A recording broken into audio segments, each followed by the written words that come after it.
All right, welcome everyone. Thank you so much for joining us for today's Brunch and Learn, brought to you by The Qualified.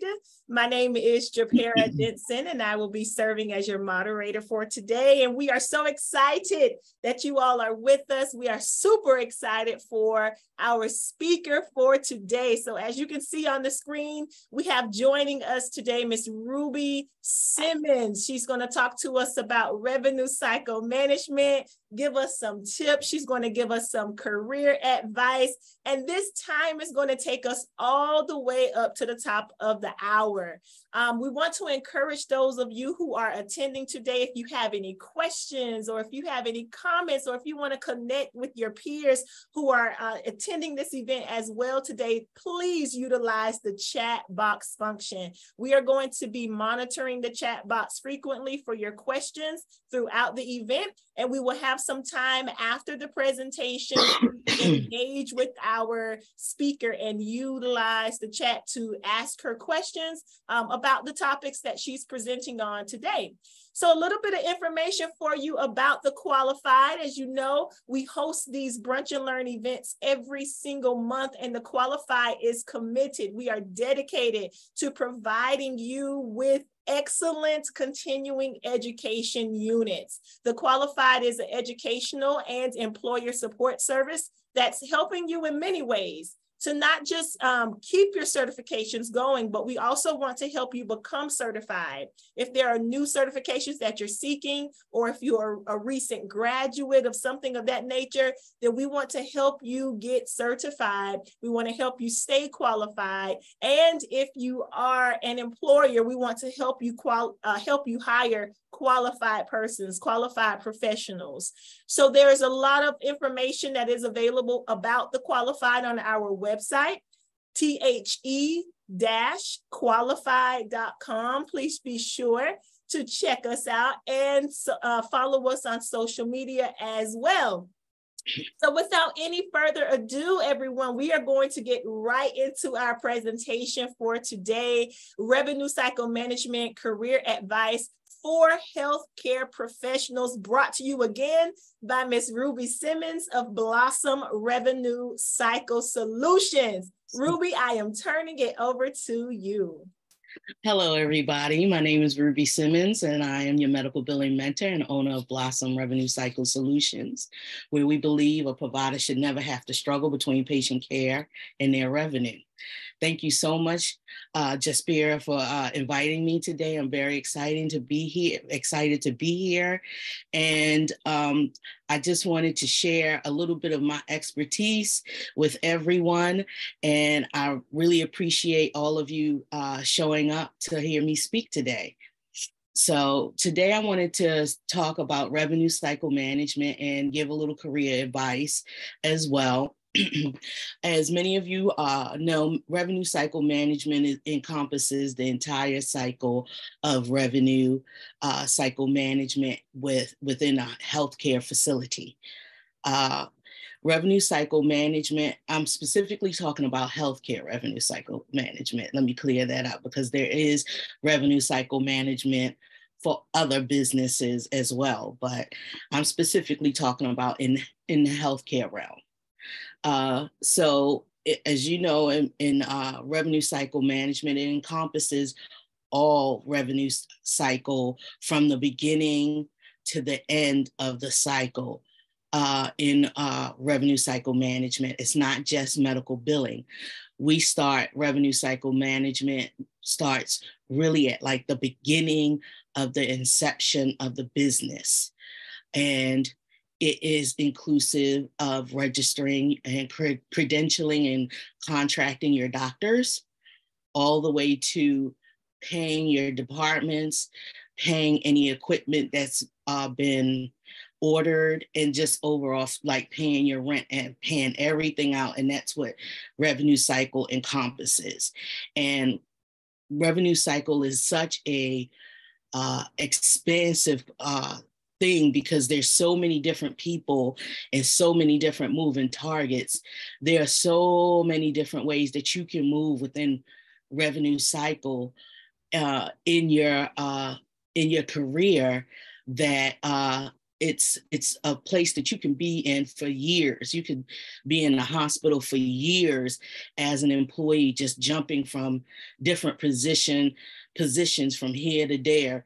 And you could, as an RHIT, your position also entails a lot of knowledge, especially because not only do you need to understand the billing aspects and the clinical aspects, but you also need to know, understand your coding and everything. And with that knowledge, you can move through a hospital very easily, moving from different departments in your career and stay at the same hospital for a very long time, or physician organization as well. One of the things in my career that I did, I started out in healthcare as a registrar, an ED registrar. And I just registered patients. They came into the ED, and whenever there was overflow in the ED or overflow in the doctor's offices, I registered those patients too. And from there, I just grew. I became a unit secretary and went from a unit secretary to a lab assistant. And I did the lab assistant for about 1.5 years. And then I kind of went on and had my kids and got married and things like that. And that's when I got into medical billing. When I went back to work, I got into medical billing, and I just loved medical billing, and I stayed in that realm and expanded and grew. I went from a team lead to a supervisor to a liaison to a manager and to a revenue cycle manager. And I became a revenue cycle consultant once I created my own business. So like me, you can grow in that field. You can go from being in maybe revenue integrity, coding, and you could even cross over if you no longer want to be in those areas. You could even move over into IT. I'm sorry, my screen is not showing, and I didn't realize it. Thank you. It's coming up now. So during the pandemic, I started my own business, and I've been enjoying that for the last 3 years. And I just really haven't looked back on that. And I love doing medical billing and revenue cycle management. I specifically like doing self-pay and old AR. I like working the harder items. And one of the reasons why I really like working in self-pay is because I call myself a patient provider advocate. And what I do is I feel that the relationship between the doctor and the patient always falters when it comes to money, when it comes to the bill and getting paid. So if you help the patient to find the money to pay the provider and work to get the provider paid, then the relationship between the patient and the provider works out well. So can you go to the next screen, please?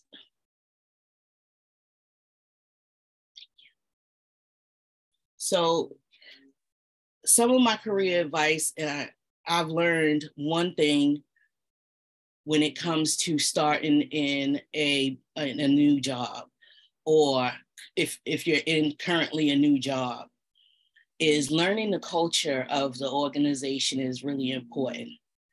And what I mean by learning the culture is, I mean that get to know people, get to see how things run, get to know the personalities of the people you work with, you know, and before you really get real personable with people, you should get to know what you can say around people, what you can't say around people, what you can do around people, and basically how that office functions, how the leadership runs that office, and what the leadership expects of you. And I say that because you just never know what kind of culture the office has. The office can have a really great culture, you know, where you can get along with everyone, but you have to know, what boundaries you get along with everybody at. You don't want to say there's someone there who's very religious. You don't want to accidentally say something that kind of throws that person off. So that's a little bit of like what I'm talking about when you're dealing with the culture. And especially if you have a leader who may be very nice and too nice to a point, and then you might have a leader that could be a hothead, and you don't want to say anything to kind of throw that person off. You want to be careful the way that you speak to that person. And a lot of people don't realize that when they start working in an organization. And it was something that I had to learn myself. And it took me a little bit of time to learn it. I think I really, when I first got into the working industry, I didn't understand it. I didn't understand that there was actually a culture that you needed to learn and look for when you started working in an organization. And when you learn and you look for this culture, that's where you can decide whether this place is really for you and if you are going to stay or if you're going to start looking for somewhere else to work. Next is networking. And this is also really important in the industry. Can you go to the next slide, please? Is networking. I'm sorry. Can you go back, please? Networking is very important within your career path or where you're working, because getting to know people, you want to have a network not just inside your work environment, but outside of your work environment. And it's important to have this network inside your work environment because you need people to help you get your work done. And in order to be able to have people to help you get your work done, you need to understand the culture and who you're going to be dealing with, so that you can deal with this person in a way that both of you can mutually help each other work together. And whether that's one person or a group of people that you'll be working with. So it's important to network at your job and get to know people and how you can deal with them personally and get your work done and also grow as an organization. And that includes being a team member. And calendars and reminders. Always utilize your calendars and your reminders. Use it as much as you can, because if you're as busy as I was, you had meeting after meeting after meeting after meeting. And it was very hard to keep track of all of these meetings. So I utilize my calendars and my reminders. And sometimes I also put them on a personal calendar that I had for myself, so that, like, if I was at lunch or something and I wasn't connected to my work network, it would pop up on this personal calendar. So if I was at lunch or out taking a walk or something, I would get a reminder that I had a meeting coming. So using your calendar and your reminders are very important. Another thing is always believe in yourself. Always believe in yourself. And if you feel like you need support in the place that you're working, this is where your network at home can assist you if you're not getting that support at work. So, excuse me.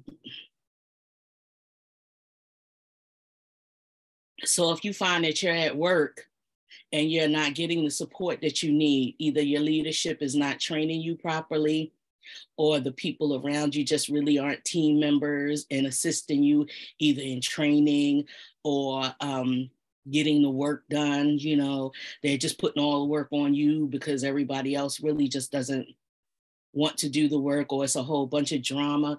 This is where your personal network after work comes in, and they can assist you in understanding what you may be doing wrong at your job or what you may be doing right, and to just keep on doing it because it's not you, it's them. You know, having that kind of support to talk to and learn from, because a lot of people will network together and it'll be a group learning session. I have one of those. I really love it. It's called The Circle.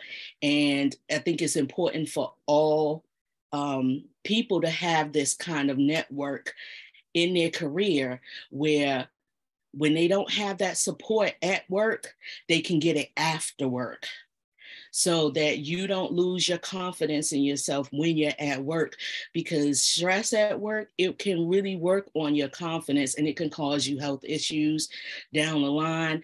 And trust me, I know I've been in this for like 32 years, and I've had positions where it was just like run. So another thing, in your career, you need to pay attention to trends. Paying attention to trends is very important, especially in the billing realm and in clinical. You want to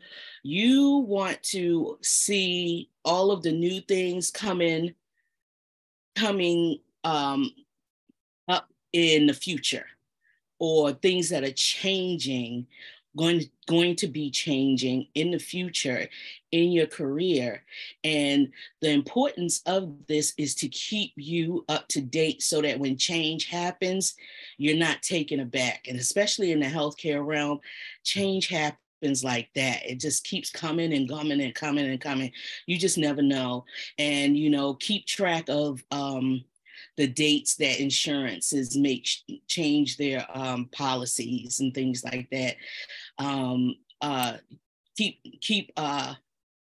Keep track of the dates that your hospital does their hiring, their new hires for new doctors, new nurses, just new people in general, so that you're not lost when new doctors come in and you have to start coding for this doctor and you don't really understand what this doctor does and things like that. So you should keep track of the trends within your hospital, keep track of the trends outside of your hospital within healthcare that affects the way that you are going to be doing your job. And this will also help you grow in your career. Keeping abreast of the trends is very important. And one of the things that it does is it makes you look like you really care about your career. And leadership loves a person that really keeps up on their careers and the changes that are happening. And it's highly competitive, very competitive when you work in a hospital or a physician organization. It's very competitive, especially because everybody wants to grow, everybody wants to make the money, and everybody wants to be in charge. And that's one of the downfalls of working in a hospital. And I'm quite sure it's probably like that in other organizations. But, you know, keeping yourself in a place where, like I said, you know your trends, your networking, you learn the culture, you get along with everyone, and you're confident, that'll help you in your growth and dealing with all of the competitiveness, because you'll be able to shine outside of all of the other people who, although they're competing with you, they're not paying attention to the trends. They don't have a good network system within the organization and things like that. Yeah, we can go to the next slide. Thank you. So here are some more keys to career advice when you're dealing and working in a healthcare organization. You want to keep a journal and a notebook. always keep a journal and a notebook and write in it whenever you do something where you created a process, where you found out if a patient, you found out that an insurance was denying your claims in error and you figured out how to fix it. Just really keep that journal of meeting notes, everything, because you will probably end up going back to that journal or notebook all the time to see what you have done in the past to fix something that all of a sudden has come up again and nobody else kept the records or the notes for it. So you should always keep your own personal journal. Anything that you really create, you should really keep it in a place where you can also speak to it if you're going on a job interview. And they ask you, well, what have you done in this organization? You'll be able to share copies of processes and policies and other things and projects that you've worked on in this organization that help this organization to grow. That's another important reason why you should always keep a notebook or journal. Some people don't keep notebooks or journals. What they do is make a folder on their computer and put all of the stuff that they've created within that folder. And I would say, don't keep that on your work laptop. Keep a little fob or something, one of those things, and copy it to that and keep it. So let's say one day you come into work and all of a sudden something happened and you end up getting let go and you don't have time to copy your stuff from the computer. You have your fob that you keep with you. You keep that with you and you pack that up with your stuff. Or you got it on your keychain, so it's always with you, so you don't have to worry about it. Make sure you back that up every time you put something new on there, and that's important. So I hit 2 things on there, and learn to excel in your field, and that also covers networking, where you will speak to leaders either within your organization if they're willing to mentor you, and if they're not, then find yourself a mentor outside of your organization that's willing to mentor you in revenue cycle management and whatever career direction that you decide that you want to go to. Let's say you decide you want to go from the position you're in and cross over into IT, healthcare IT, which you could do because you already know coding, you already know the systems and clinicals and things like that. You can get a certification in SQL, a certain type of language, and you might not even need to go back to college and get a degree. You just get a couple certifications and you can cross over into healthcare IT. And believe me, that's going to be a big position growing, especially with the onset of AI. They're going to need people to program the system and the AI to react the way that it needs to in order to help the system do its billing, to help the system assist the providers in collecting information and data on the patients that they're seeing. So that might be something that you would think about crossing over into IT and getting into computer programming and things like that, because things are changing. And if you want to be a good leader, if you want to grow and become a leader, like you want to be a director or a VP or administrator, always be a team player and always support your team. And what I mean by this is when projects come up, and they either give them to you or they need someone to do projects, volunteer before, if you can volunteer before they divvy it out, or you need to take on an extra project here and there, do that, because they see that you're willing to help the organization when it comes to projects. and make sure your projects are good. And if you need people to assist you in making sure that the project is well written or well completed, and you can't get anyone in your organization to help you with that, use your network as best you can. I know that per HIPAA guidelines, there's certain things that you don't want people to see, but some projects is just system projects, workflow projects. So the information can be shared. And that also rolls into supporting your team when you help with taking on extra projects and things like that.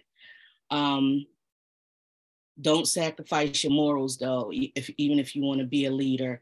A lot of times people will test you to see if they can control you and get you to do whatever they want you to do. And you have to decide what is right for you and what is wrong for you. So let's say your your boss comes to you and tells you that they don't like this specific person and they want you to set them up. It's up to you to decide whether that's something you want to do or something you don't want to do. And I've had that situation happen to me, where I had a boss that wanted me to set a particular person up.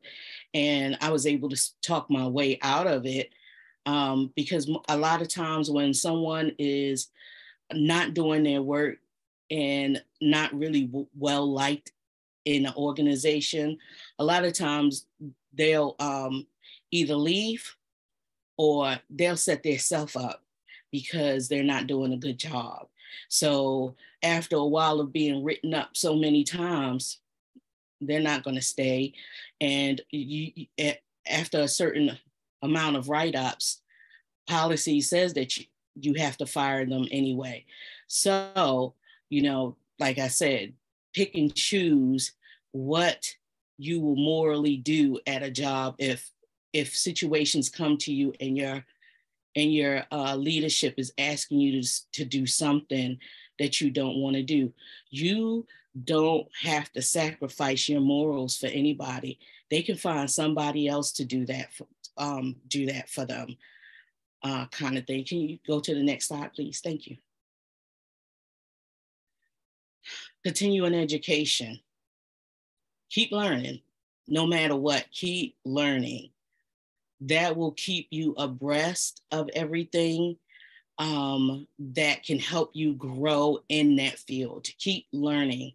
As long as you're learning, you can see, it helps you see in the future of where you want to go within this organization. Learning, reading about your industry, new certifications that may come out that can take you into a different direction in your career. If you're tired of working in the physician organization or hospital, you could say, oh, well, I might cross into working for insurances. I might cross into biotech. And a lot of people don't know it, but biotech also hires medical billers and managers and directors over their AR departments, because they are vested in a relationship with the doctor, making sure the medication that they're selling to the doctor to use on the patient gets authorized and gets paid. And that's been happening for years, but it's starting to open up a lot more where they're actually creating AR departments or, revenue cycle management departments. So that's a field you can get in. And biotech is a very easy field. Biotech is a very well-paying field. That's what I meant. So keep learning and learning about different pathways you can take in your career, and keep learning about the career that you're in so that you can help, you can understand, what your leaders are doing, why they're doing it, especially if they are not talking to you as to what the processes are in the organization. And like I said earlier, getting additional certifications, it never hurts. It can help you grow and just staying in the know. Staying in the know of everything and learning. It will help you grow. Creating processes helps you to understand the flow of things. I taught myself systems. I became a systems manager. And it was because I taught myself how the system functioned from the beginning to the end. And I did it by building relationships with people and talking to them and understanding the processes, because understanding how a system works that you use can help you to understand how things break, and it can help you to understand how to fix things, and it keeps you in the know of knowing how a workflow or process should function. And it also helps you figure out how to make a process better. So knowing things from beginning to end, don't ever be ashamed of asking too many questions. If you're dealing with a person that doesn't like to answer questions, don't ask that person. Find somebody else close to that person that does work with that person that does what they do, and try to get your answers that way. And if you can't get it that way, then get it from your network and find out your processes. Find somebody who does the same thing that you do, or someone that works in the same system that you work, and network with them so you can find out how that system works and how you can utilize it to make things work better in your organization or for you personally to do your job. So that goes with all of the understanding, all of the processes. And never be afraid to ask for more money. If you're doing a really good job and you know you're doing a good job, don't be afraid to ask for a raise. I've known people that worked in an organization for years and never really got a raise, but they were scared to ask for a raise. And, you would try to encourage them to ask for something because their work was really good, and they were just always afraid. Let me tell you something. If they don't want to keep you when you're doing good work, go somewhere else. Leave that organization, because you don't make money by staying within an organization. You make money by leaving and coming back. Leave that organization, go somewhere else, get yourself a 5 to 10K raise. And if you like that organization that you were working at, go back to that organization after you worked at that other organization for maybe a year or two. And guess what? They'll give you a raise on top of that raise you just got. And then you will end up making 20K, 10 to 20K more than you were making when you were sitting at that original job, scared to ask for a raise. Ask for your raise. If they don't give you a raise, then leave. Go to another organization, get your raise, and come back. And that's what I always tell people. I understand that liking a place and working there for a while because you like that place and being loyal, but sometimes, depending on the leadership, when it comes to money, even though they like you and they love the work you do, they're not going to give you the raise that you may want. So that's a trick that you can do. Make sure you leave with good credentials with that organization and come back. And when you come back, they'll give you more money. Or go somewhere else and make the money that you need to make in order to grow as a professional. And stay knowledgeable of possible new career changes and openings. I like to search. I like to search for new jobs. I don't know why. I've been like that for all my life that I can remember, even when I was in high school. And I decided I wanted to be a medical biller, and what careers were open. I used to search the newspaper before I graduated school, from like 10th grade to graduation. I basically would get the Sunday paper and look through the Sunday paper, just scroll through it to see what skills they were asking for, and in all of the different positions. And I found that in the healthcare position, that all you needed to know was how to type. All you needed to know was how to type in order to become a medical biller or a registrar, things like that. So I managed to skim into the typing class in 10th grade. I begged the teacher to let me in, and she told me she was full. But one day I was walking in the hall, and she called me over, and she told me she was going to sneak me in. I was sitting in a very awkward corner, but she was able to find me an extra typewriter, and I took that class for 2 years, and I was able to get into healthcare. And that's how I became a registrar straight out of high school. And I haven't looked back. And so what I would say to you is, I know they may have Sunday papers still, but I just search LinkedIn and other careers. Oh, I search LinkedIn all the time, and other career sites for new positions, new things where I can use my skill set. And because I know systems, a lot of times I get contacted by IT companies to bring me in to manage and analyze their systems. So I have I can split my paths at times between healthcare and between IT, depending on what they're looking for, because I've always paid attention to the career paths, the different careers that changes that's going on, in different openings that are going on. We can go to the next slide, please. Okay, so thank you very much, everyone, for showing up. And I really, really hope that I was able to give you great value. And now we can, and I can answer some of your questions.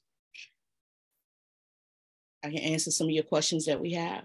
Awesome. So Ruby, thank you so much. I'm going to scroll through the chat really quick to see if I see any questions from the audience. And it doesn't look like I see any questions yet, but I do have a question for you. This has been a really good presentation, and I thank you for sharing your experience and giving us those tidbits on networking and why it's important, and keeping your calendar and communicating. I heard so many principles in your conversation, in your presentation today, that I thought were really, really good and applicable to our everyday work lives and personal lives as well. I want to go back to you starting out. You said you started out as a registrar, fresh out of high school and all of that, and kind of walked us through that journey. My question for you is, what was your process for starting your business? My process for starting my business was, I had been wanting to start a medical billing business for a long time. I actually did back in 2001, and it didn't survive. I didn't have a good network base. It was really hard to find somebody to network with back then. But now it's very easy to start a medical billing business. And my process was, since I had gotten laid off and I didn't want to seem like I was out of work, I created this business. So I could bridge the gap between being laid off and, and that gap in my resume.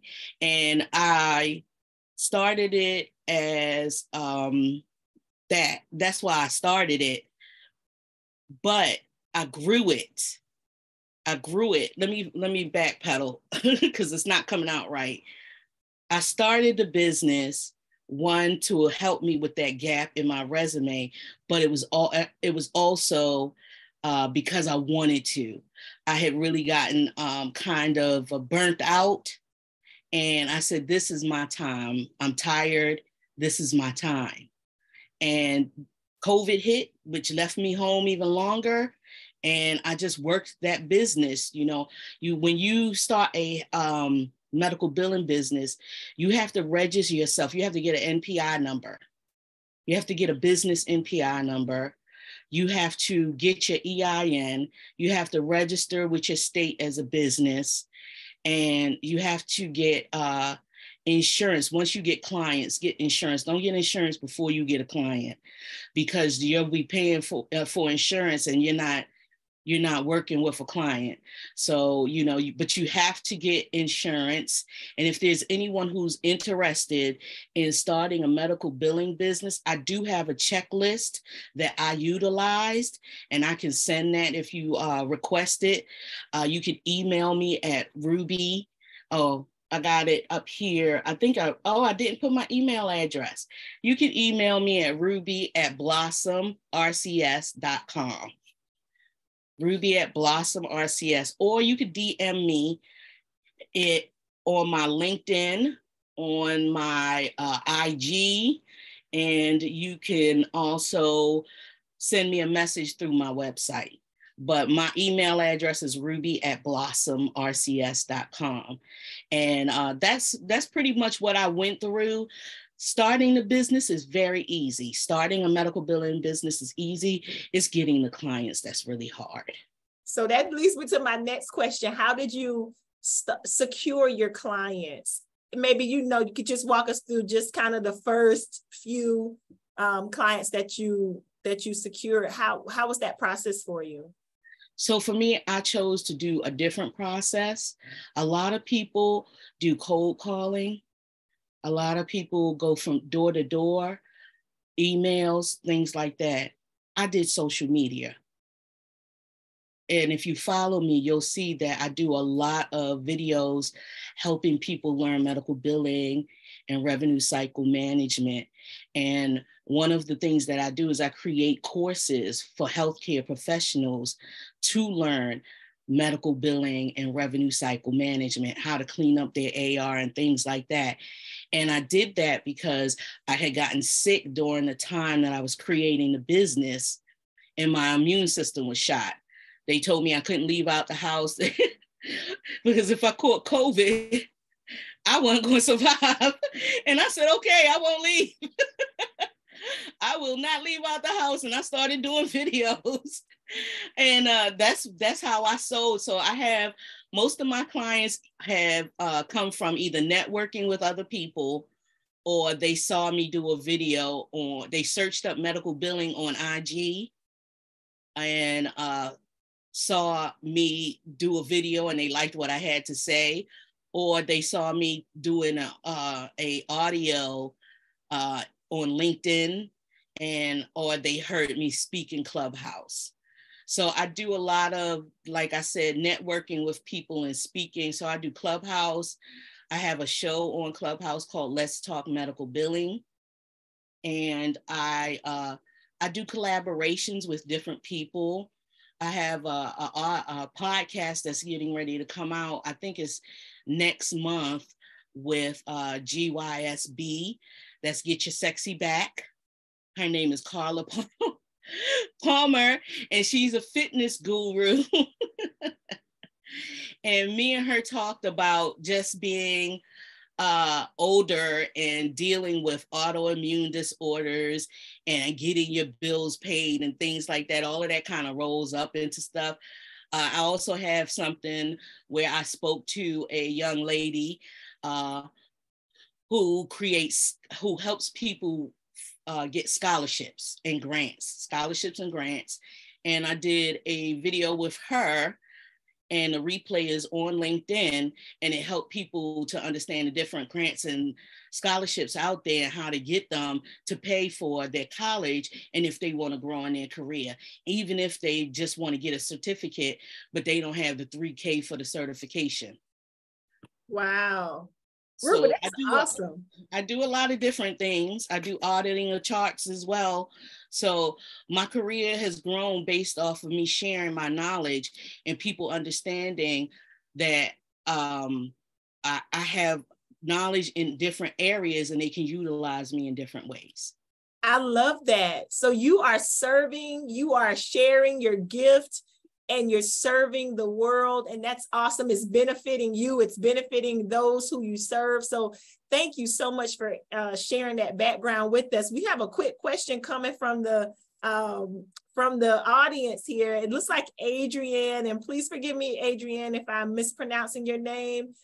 She says, thank you so much for all of this great information. Working in a hospital, she's sure that you have a lot of experience working with medical coders and wants to know, do you have any tips from your perspective for a new medical coder? Oh, for a new medical coder, join as many organizations as you can. Knowledge is power. AAPC, they send out those newsletters, read those newsletters. Create a network base, definitely. Create a network base. One organization I would say follow is CCO. Look for CCO, they're on LinkedIn, they're on YouTube, and CCO has been around for a long time. I forget what the CCO stands for, but I'm a member. If you need the information, just reach out to me and I can send you the links. Network, go on LinkedIn. There's a lot of coders on there that do free CEUs. You go on there, you learn, you ask your questions, and you get your CEUs for the year. So networking, get on LinkedIn, get on IG, Facebook as well. I say mostly LinkedIn and Facebook.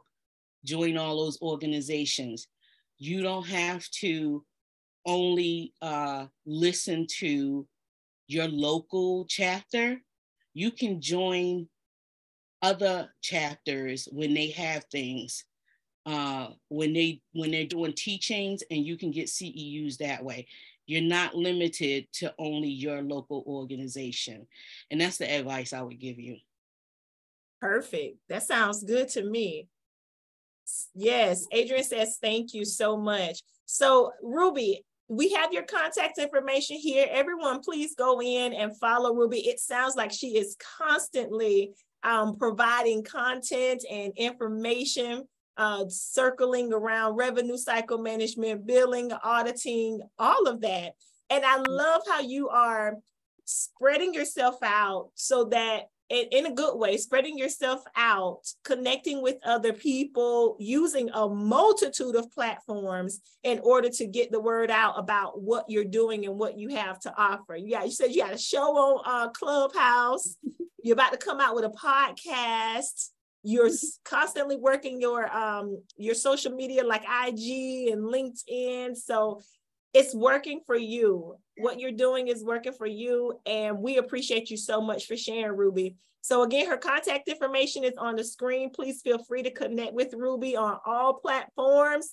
And I do not see any other questions in the chat. So Ruby, any final words for us at all?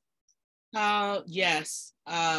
If you want to reach out to me because you just would like to have support because you're new in your career, I'm always open to support people who are new in their careers. And what I do is I will do Zoom meetings with you to help you with any questions that you have. And that's why I call myself your medical billing mentor, because I love to mentor people as well. And I'm also a patient advocate. And that, like I said, I'm a patient provider advocate. So even if you have family member who's having issues right now with healthcare, reach out to me if you have questions because you need assistance trying to figure out things. And I think that's about all. That's awesome. Listen, this has been so good, so rich and so informative. And I thank you so much again, Ruby, for taking the time to join us today. Family, before you get ready to log off, we have to share a little bit of information with you about the Qualified. If you are not already following us on these social media platforms, then please go today and follow the Qualified on Instagram, Facebook, like our videos on YouTube, subscribe and share. I think I've always wanted to say that, like, subscribe, share. That's how it goes, right? All right. So, and then also on LinkedIn, we are extremely active on LinkedIn. So please be sure to connect with us on LinkedIn as well. You can always visit our website if you need to purchase CEU recordings or events, or if you want to know about other workshops that we have. There is a wealth of information on the qualified.com. Finally, I want you to please make sure that you register for our next Brunch and Learn. Remember, we're doing this every single month for the year of 2023. We are having virtual webinars every single month from 11 to 12. So the next one coming up is in July on the 20th, and we have Mr. Aaron Taylor, who is going to be joining us, putting a little spin on the HIM world and the HIM conversations that we're used to, because he's going to bring in the perspective of law. So you do not want to miss this opportunity to brunch and learn with Aaron on July 20th at 11 o'clock a.m. There is some information in the chat about registering for the event. And then if you have specific questions, please feel free to email us at events@the-qualified.com. Family, that is everything that we have for you today. We thank you so much for your continued support and for continuing to share and for continuing to attend these events and talk about these events. Thank you also for the service that you do for health information, the world of health information. Thanks to our speaker. Thanks to our co-host, Julia, who's been typing out in the chat and helping and serving behind the scenes. And a huge shout out to the owner of The Qualified, Dr. Kenja Sabri. We love each and every one of you, and we hope that you all will join us next month. Until then, continue to have an awesome, awesome day, an awesome rest of the week. Enjoy your weekend, and we'll see you soon. Bye, everyone. Thank you. Bye-bye.